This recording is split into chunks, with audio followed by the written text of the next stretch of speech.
And Leona Roberts, Mr. Pollard's deputy, has urged the UN's Special Committee on Decolonization (C24) to recognize the British Overseas Territories' inalienable right to self-determination, while insisting residents would never allow themselves to be bullied into submission. Both Mrs. Roberts and Mark Pollard, the Assembly's chairman, are in New York for the main session of the C24's annual meeting. Their arrival comes against a backdrop of increased tensions over the island, with Argentinian President Alberto Fernández having declared sovereignty a matter of state. Felipe Solá, the country's foreign minister, met with UN Secretary-General Antonio Guterres yesterday, prior to the start of the meeting, urging him to intercede to encourage the UK consent to resume discussions over the future of the islands. Earlier this month, Daniel Filmus, Secretary of Affairs pertaining to the Malvinas, accused the UK of usurping the remote archipelago and plundering its wealth. Mark Pollard said, "I'm here because our expansionist, aggressive neighbor wants to take my home, my people's home, my children's home, and I simply cannot accept that. When my daughters look me in the eyes in the future and ask, Daddy, why did you let these people take our home? I have to be able to look them back in the eyes and promise them that I did all I could to provide them with the most basic of things. A safe home, to live and raise their own children. A future of their choosing.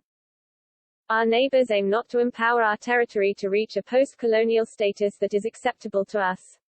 It is instead to seek to deny us our basic human right of self-determination." Falklanders were perfectly happy with their current political status, as evidenced by a 2013 in which 92% of them turned out to vote 99.8% in favor of retaining their current political status as an overseas territory of the United Kingdom, Mr. Pollard stressed. He added, "I have two daughters. One is 6 months old and the other 3 years old. I want them to grow up confident and safe in our own home. I will have to teach them never to trust our closest neighbors though. I also know that the innocence taken from our community, staring down the barrel of a gun, will not return anytime soon. An innocence my children and possibly their children may never know. I will ensure they know determination, resolve and to never kowtow to bullies.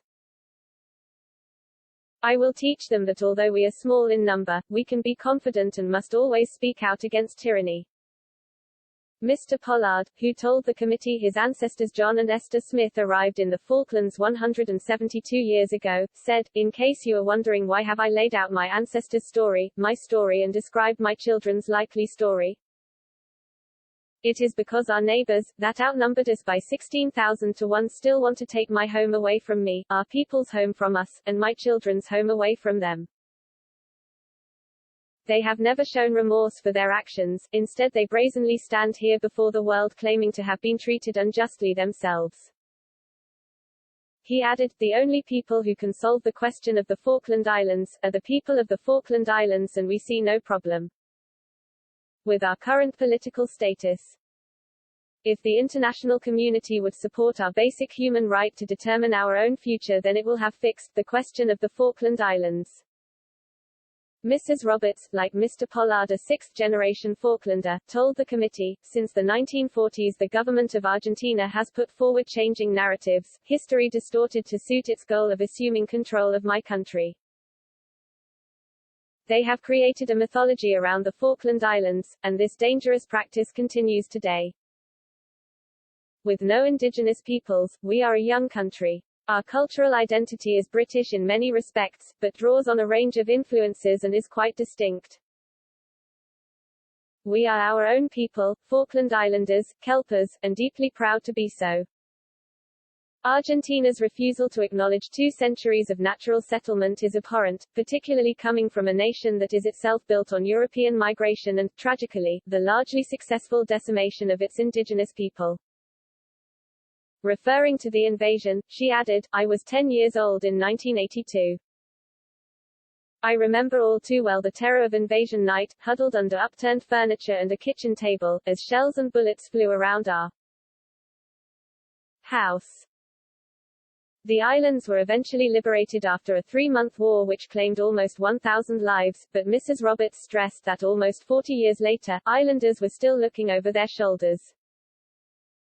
She explained, even today, Madam Chair, Argentina attempts to restrict our economic, political and social well-being, threatening those who seek to do legitimate business with our islands and even attempting to block our sportsmen and women from competing in international events.